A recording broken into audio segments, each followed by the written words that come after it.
ठंडी लग रहा है।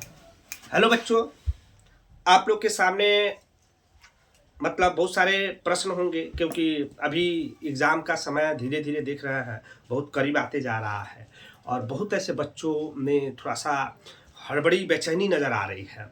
तो ऐसे बच्चों के लिए मैं आप लोग के सामने एक कहानी लेकर आया हूँ जो यह कहानी आपके लिए प्रेरणादायक हो सकता है। कुछ बच्चों को लगता है कि मैं बहुत कमज़ोर हूँ, कुछ बच्चों को लगता है कि मैं पढ़ नहीं पा रहा हूँ, प्रेशर बहुत ज़्यादा है इस समय। तो आपको सबसे पहले मैं बतला दूँ कि आपको सबसे पहले सोचना नहीं है, एग्ज़ाम के बारे में सोचना नहीं है और आप एग्ज़ाम को लेकर कूल रहें, शांत रहें और इस कहानी के माध्यम से आप समझने का प्रयास करेंगे कि कैसे हम मतलब एग्ज़ाम को बेहतर से बेहतर तरीक़ों से कम समय में तैयारी कर कर हम नंबर ला सकते हैं।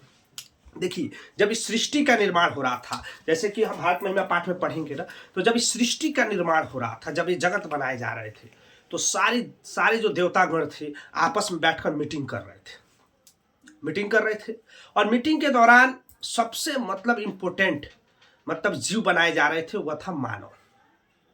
आप पढ़ेंगे हमारे धर्मशास्त्रों में 84 लाख योनियों का वर्णन मिलता है, उसमें से एक मानव योनि भी है। अब जब मानव को बनाए जा रहे थे तो उसमें सबसे इम्पोर्टेंट यह चीज़ थी कि किसी एक जीव को या किसी एक जीव जंतु को एक मतलब पावर देना था, सर्वशक्तिमान पावर। जब वो पावर किसी को मिलेगा तो समझ लीजिए इस सृष्टि का, इस जगत का वो स्वामी बन के रहेगा। लेकिन वो पावर देगा कैसे और पावर मतलब कैसे देना है, ये मीटिंग आपस में चल रही थी।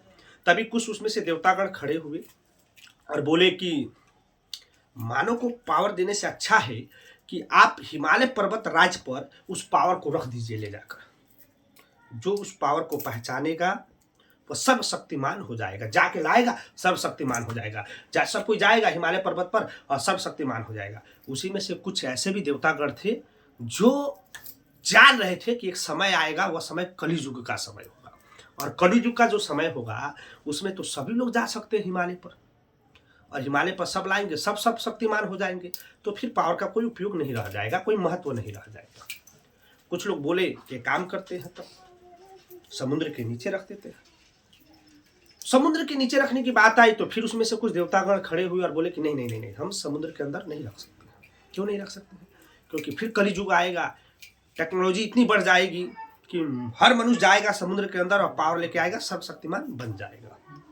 बहुत विचार विमर्श करने के बाद एक देवतागण खड़े हुए और बोले कि वो पावर मनुष्य के अंदर दे देना चाहिए, क्योंकि इंसान का एक नेचर है कि चारों तरफ देखता है, अपने अंदर नहीं देखता है। मेरे अंदर क्या है, मेरे अंदर क्या नहीं है, वो नहीं देखता है।